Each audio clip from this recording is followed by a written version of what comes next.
Hello friends, इस video में हम ई कॉमर्स की सेटिंग करने जा रहे हैं। जीएसटी सेटिंग्स, क्योंकि इंडिया का टैक्सेशन सिस्टम अलग है। यहाँ पे सीजीएसटी, एसजीएसटी, आईजीएसटी चलता है। तो वो ई कॉमर्स में हम कैसे सेट करेंगे, क्योंकि अभी तक हम लोगों ने डोमेन होस्टिंग परचेज करके प्रॉपर ई कॉमर्स वेबसाइट बना ली है। ऑर्डर्स हमने करके दिखा दिया आपको। आपके ऑर्डर्स को हमने सिप रॉकेट पैनल से इंटीग्रेट करा के दिखा दिया, जिससे आप अपने ऑर्डर प्रोसेस कर पाओ। लेकिन इन सब के दौरान आपको इंडिया का जो टैक्स सिस्टम है, मींस आपको टैक्स भी भरना है, जीएसटी भी देना है और उसको प्रॉपर मेंटेन करके रखना है। तो ई कॉमर्स में ये सेटिंग करना बहुत जरूरी है। तो चलिए सबसे पहले ये सेटिंग कर लेते हैं। सेटिंग करने के बाद अपनी वेबसाइट को कैसे बैकअप करके अपने पास रखते हैं कि कल को अगर वेबसाइट क्रैश हो जाए तो आप वन क्लिक पे अपनी वेबसाइट को फिर से हूबहू वैसा ही कर लो जैसा क्रैश होने के पहले था। ये सारी चीजें हम इस वीडियो में देखने जा रहे हैं। तो चलिए वीडियो में आगे बढ़ते हैं। चैनल पे नए हैं तो सब्सक्राइब जरूर कर लीजिए, वीडियो को लाइक एंड शेयर जरूर करिएगा। सबसे पहले हमको आना पड़ेगा वर्डप्रेस डैशबोर्ड पे। अभी तक ये सारी चीजें क्या होती हैं आप बहुत अच्छे से समझ चुके होंगे। यहाँ पे आइए, ई कॉमर्स में जाइए और सेटिंग ऑप्शन में आपको जाना है। सेटिंग ऑप्शन में जाने के बाद सबसे पहले आप जर्नल टैब में आते हैं। जर्नल टैब में जब आप नीचे आएंगे तो देखिए ये हमने अपना स्टोर एड्रेस मेंशन करके रखा है। आप जहां से अपने बिजनेस को, ई कॉमर्स वेबसाइट को ऑपरेट करेंगे, वो एड्रेस यहां पे आपको लिखना है, क्योंकि यहीं से आपका टैक्स इनवाइस में यही एड्रेस रिफ्लेक्ट होगा। यहाँ पे क्या है, जैसे मान लीजिए इस समय मेरा जो स्टेट है वो इंडिया में यूपी है। तो टैक्स का एक बहुत सिंपल सा फंडा है कि जिस स्टेट से आप बिजनेस कर रहे हैं, अगर उस स्टेट से ऑर्डर आता है तो आपको आपका जो टैक्स है जस्ट टू पार्ट में डिवाइड हो जाता है। मान लीजिए हम 12% टैक्स डिडक्ट हो रहा है तो 6 + 6 हो जाता है। 6% हो जाता है सीजीएसटी और 6% हो जाता है एसजीएसटी, मतलब स्टेट का टैक्स, और 6% आपका सेंट्रल टैक्स हो जाता है। और अगर वही ऑर्डर आप जिस स्टेट से काम कर रहे हैं उससे बाहर से आता है तो फिर लगता है आईजीएसटी। ये तो आप जानते ही होंगे। अब जैसे मैं यूपी से काम कर रहा हूं, अब यहां पे क्या है, आपको ऊपर जाना है और टैक्स सेटिंग में जाना है। टैक्स सेटिंग में जाने के बाद आपको वो वीडियो याद होगी जहां पे मैंने ये सारे ई कॉमर्स को, हमने जो ये टैब्स हैं इनको आपको कॉन्फ़िगर करके दिखाया था। यहाँ पे देखो, आपके पास जो प्रोडक्ट आप बेच रहे हैं, जितना परसेंट जीएसटी उस पे लगता है, आपको उतनी क्लास पहले यहाँ पे बना लेनी है। मैंने 5%, 12% आपको बना के दिखाया था। अगर आप ऐसे प्रोडक्ट बेचते हैं जिस पे 18% जीएसटी लगता है तो आप इस पे एक इंटर प्रेस करके यहाँ पे आप 18% का भी क्लास बना सकते हैं, जीएसटी 18%। इस तरीके से आपको अपना क्लास बना लेना है। क्लास को बनाने के बाद जब आप नीचे आएंगे, और यहाँ पे एक चीज और ध्यान रखिएगा, हम लोग जितना काम कर रहे हैं सब पे इंक्लूडिंग टैक्स कर रहे हैं, क्योंकि कस्टमर को टैक्स इंक्लूड करके प्राइस दिखाओ तो ज़्यादा बेहतर रहता है, कन्वर्जन रेट ज़्यादा रहता है। आपका प्राइस कुछ और है, परचेज टाइम पे आप टैक्स उसमें अलग से लगा रहे हैं तो कई बार कस्टमर नहीं खरीदता है, भग जाता है। इसीलिए टैक्स को हमेशा इंक्लूड करके रखिए, जैसे अमेजोन, फ्लिपकार्ट करके रखता है। तो इस पे मान लीजिए मैंने एक 18% की क्लास और बना ली, वैसे मैंने बना के रखी थी 5 और 12 की। आपको सेव चेंजेस पे क्लिक कर देना है। जैसे ही आप सेव चेंजेस पे क्लिक करेंगे तो आप ऊपर आएंगे तो आप देखेंगे यहाँ पे अब 18% का भी स्लैब बन चुका है। अब जैसे मान लीजिए मैं एक करके आपको दिखाता हूं, करना आपको सब में वही है। मान लीजिए मेरे आइटम सब 12% पे हैं, जिसपे 12% टैक्स डिडक्ट होता है, जीएसटी कटती है। तो मैं 12% वाले ऑप्शन में जाऊंगा, इस पे क्लिक करूंगा। यहां पे क्लिक करने के बाद यहां पे आपको टैक्स को कॉन्फ़िगर करना होता है। कैसे करना है मैं करके दिखाता हूं, बहुत सिंपल है। इंसर्ट रो पे आप क्लिक करिए, कंट्री कोड, भाई हम इंडिया में हैं तो इंडिया का कंट्री कोड इन है, तो आपको यहाँ पे इन मेंशन करना है। इन मेंशन करने के बाद इंडिया लिखेंगे तो भी इन आ जाएगा। स्टेट कोड, जैसे यूपी का, उत्तर प्रदेश का स्टेट कोड क्या है, यूपी है, तो अगर आप उत्तर प्रदेश भी लिखेंगे तो भी ये यूपी लिख देगा, आप यूपी लिखेंगे तो यूपी ही रहेगा। मैंने लिख दिया यूपी क्योंकि मैं यूपी से ऑपरेट कर रहा हूँ। आप जहां से ऑपरेट कर रहे हैं सबसे पहले वो लिखिएगा। मान लीजिए आप महाराष्ट्र से ऑपरेट कर रहे हैं तो यहाँ एमएच लिखिएगा। ये लिखने के बाद यहाँ पे आपको कुछ नहीं लिखना है, यहाँ रेट पे आना है। देखो 12% टोटल टैक्स कट रहा है, तो जाहिर सी बात है हम यूपी यहाँ लिख रहे हैं और हम यूपी से ही ये वेयर हाउस चलाएंगे, ये वेबसाइट चलाएंगे, तो 6% इसमें सीजीएसटी हो जाएगा और 6% इसमें एसजीएसटी हो जाएगा, तो मतलब डिवाइड हो जाएगा। तो सबसे पहले हम यहाँ पे लिखते हैं 6% और यहाँ पे टैक्स नेम दे देते हैं हम लोग सीजीएसटी 6%। आप कोई भी नेम दे सकते हैं, बट ये वो नेम दे जो वहां पे दिखे बाहर कस्टमर को, तो उसको समझ में आए। तो सीजीएसटी 6% हो गया। इसके बाद यहाँ पे जो प्रियोरिटी है इसको 1 पे ही अभी आप रहने देंगे और ये शिपिंग से जो टिक है इसको आप हटा लीजिए यहाँ से। उसके बाद अगेन इंसर्ट रो करिए, यहाँ पे फिर से इन मेंशन करिए, फिर से यहाँ पे यूपी मेंशन करिए। आप वो मेंशन करेंगे जहां से आप बिजनेस कर रहे हैं। मैं यूपी से कर रहा हूं तो मैं यूपी मेंशन कर रहा हूं। अगेन यहाँ पे आपको 6% मेंशन करना है, परसेंट तो यहाँ पे लगा ही है। उसके बाद ये आपका हो जाएगा एसजीएसटी, ठीक है, एसजीएसटी 6%, ये आपका 6% हो गया। यहाँ पे ये टिक यहाँ से हटा दीजिए और इसकी जो प्रायोरिटी है ये 2 हो जाएगी, क्योंकि एक हमने दे दिया है सेंट्रल को, तो स्टेट की प्रायोरिटी हमारी 2 हो जाएगी, इसको 2 रखिएगा आप। उसके बाद इंसर्ट रो पे जाइए, अगेन यहाँ पे इन करिए। इन करने के बाद चूंकि जीएसटी का एक सिंपल सा रूल है कि जिस स्टेट से हम बिजनेस कर रहे हैं वहीं पे ही ये टैक्स हमारा डिवाइड होगा, बाकी ऑल अदर स्टेट्स में सिर्फ आईजीएसटी लगता है। तो यहाँ पे अब आप कोई स्टेट ना लिखिए। जब आप यहाँ पे कोई स्टेट नहीं लिखेंगे तो यूपी के अलावा सारे यहाँ पे काउंट हो जाएंगे। उसके बाद आप यहाँ पे आएंगे और यहाँ पे आने के बाद यहाँ पे लिखिए 12, मतलब 12%, और यहाँ पे आप मेंशन करेंगे आईजीएसटी और ये आपका हो जाएगा 12%, ठीक है, क्योंकि आईजीएसटी टोटल एक साथ कटता है, उसमें स्टेट का कोई टैक्स नहीं होता है। प्रायोरिटी आपको इसकी एक ही रखना है और इसको यहाँ से हटा देना है। मतलब ये जो हमारा सेंट्रल टैक्स है और इंटीग्रेटेड टैक्स है इनकी प्रायोरिटी सेम रहेगी, और जो हमारा स्टेट है, स्टेट का टैक्स है, उसकी प्रायोरिटी सेकेंड रहेगी। इतना करने के बाद आपको सेव चेंजेस पे क्लिक कर देना है। सेव चेंजेस पे क्लिक करने के बाद आइए देखते हैं कि क्या ये चीज काम कर रही है या नहीं कर रही है। मैं अपनी वेबसाइट को एक नए ब्राउजर में ओपन कर लेता हूं और यहां से मैं आपको दिखाता हूं कि क्या ये टैक्स सिस्टम काम कर रहा है। चलिए, ये मेरी सैंपल वेबसाइट है जहां से मैं सारी चीजें आपको बता पा रहा हूं। जो पहली बार इस पार्ट को देख रहे हैं, इसके पहले जितने पार्ट्स बने हैं उसको जरूर देख लीजिए, तो आपको वेबसाइट बनाना बिल्कुल समझ में आ जाएगा। बहुत आसान है। चलिए कोई प्रोडक्ट ऑर्डर करते हैं। ये इसके पहले की वीडियो मैंने आपको वेरिएशन लिस्टिंग करके बताई थी, आपको शायद याद भी होगा। ब्लैक कलर मुझे मीडियम साइज चाहिए, मैंने ऐड टू बास्केट किया। उसके बाद व्यू बास्केट करते हैं।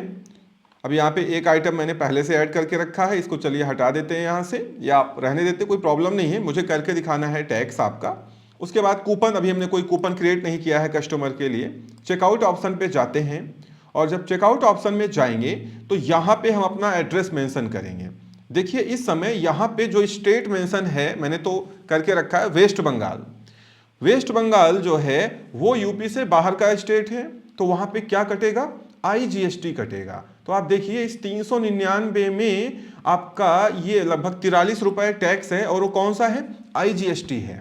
यहाँ पे अभी सिर्फ सीओडी ऑन किया गया है, पेमेंट गेटवे अभी हमने इंटीग्रेट नहीं किया है, इसलिए पेमेंट गेटवे यहाँ पे नहीं दिखाई दे रहा है। अगर मान लीजिए यहीं पे हम स्टेट में यूपी सिलेक्ट कर दें, तो आप देखो यूपी सिलेक्ट करने के बाद सेम वही टैक्स 2 पार्ट में बट गया, 6% सीजीएसटी और 6% एसजीएसटी हो गया। आप यहां से कोई भी स्टेट सेलेक्ट कर लें, लाइक मान लीजिए आप तमिलनाडु में रहते हैं और आपने सेलेक्ट कर लिया तमिलनाडु। तमिलनाडु सेलेक्ट करने के बाद अगेन देखिए आईजीएसटी काम कर रहा है। कोई भी स्टेट आप सेलेक्ट कर लें, ये बिल्कुल सही काम करेगा। देखिए काम कर रहा है ना।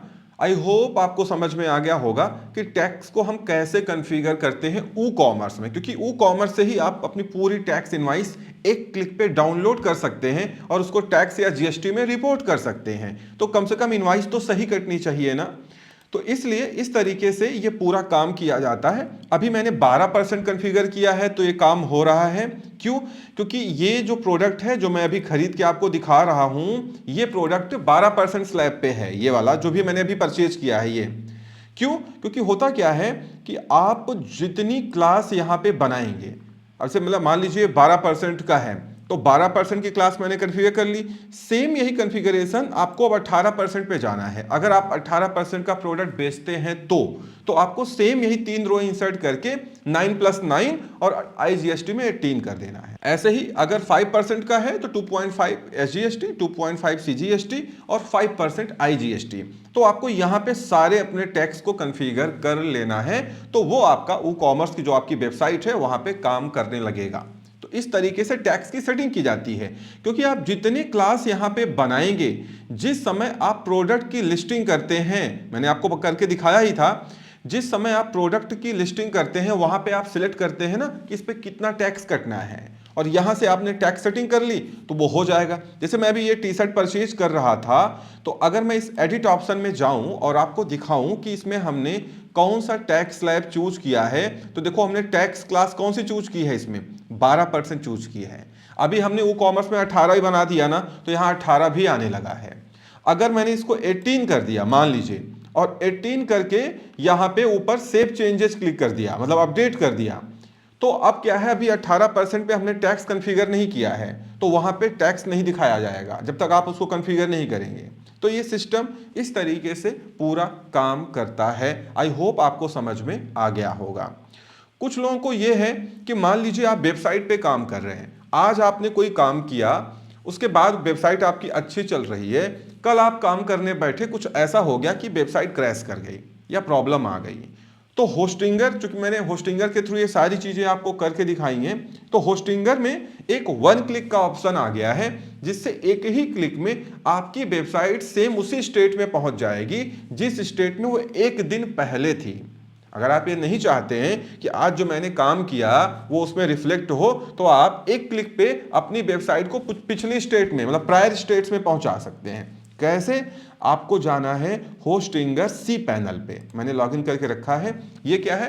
होस्टिंगर इसको अपना एच पैनल बोलता है, होस्टिंगर पैनल बोलता है। एक्चुअल में कंट्रोल पैनल है, सी पैनल है, जहां से हम डोमेन और होस्टिंग को कंट्रोल करते हैं। तो आपको सिंपली यहां पे जाना होता है। यहां पे जाने के बाद आपको होम पेज पे ये होस्टिंग दिखाई देती है, यहां पे मैनेज ऑप्शन में जाना होता है। जब आप मैनेज ऑप्शन में जाएंगे तो यहां पे सब कुछ आपको दिखता है, डेटाबेस, वर्डप्रेस, कितना स्टोरेज यूज हो रहा है, ये सारी चीजें यहां पे दिखती हैं। इसमें एक ऑप्शन आपको लेफ्ट में दिखाया जाता है, फाइल्स। इस पे अगर आप क्लिक करें तो यहां पे क्लिक करने पे एक दूसरा ऑप्शन दिखता है, बैकअप्स। तो आपको बैकअप्स पे क्लिक करना है। बैकअप्स पे क्लिक करने के बाद ये देखिए यहां पे रिस्टोर वेबसाइट का ऑप्शन आता है। एक क्लिक पे आपकी वेबसाइट रिस्टोर हो जाएगी। और नीचे देखेंगे तो बैकअप डेट है, ये होस्टिंगर ऑटोमेटिक बैकअप जो अपना लेता रहता है। मान लीजिए 20 तारीख का है, 7 दिन बाद की सेटिंग है, हम चाहे तो इसको चेंज भी कर सकते हैं। अभी ये 27 है, तो आपका क्या है कि जो पिछली डेट होगी, जो होस्टिंगर ने बैकअप लिया होगा, अगर आप उसको सिलेक्ट करके और यहां पे आप इसको रीसेट कर देंगे तो होगा क्या कि वेबसाइट आपकी उस डेट में जिस तरीके से थी वो उसी स्टेट में पहुंच जाएगी। तो एक तो ये तरीका है कि कल को आपकी वेबसाइट क्रैश कर गई तो आप उसके पिछले स्टेट में उसको ले जा सकते हैं। अब दूसरा क्या है कि अगर मान लीजिए आपको अपनी वेबसाइट को बैकअप करना है, बैकअप करके किसी दूसरे वेबसाइट पे डालना है या किसी दूसरे सर्वर पे लेके जाना है, तो उसके लिए करना क्या होता है हम लोगों को कि यहाँ वर्डप्रेस पे आना होता है।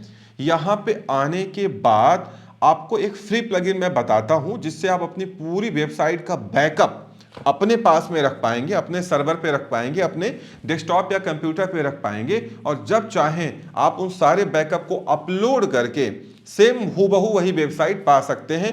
भले ही आपने कोई नया डोमेन होस्टिंग लिया हो, वहां पे वो बैकअप जैसे अपलोड करेंगे उसी डोमेन पे वो पूरी की पूरी हूबहू वही वेबसाइट ट्रांसफर हो जाएगी, मतलब वेबसाइट माइग्रेट हो जाएगी।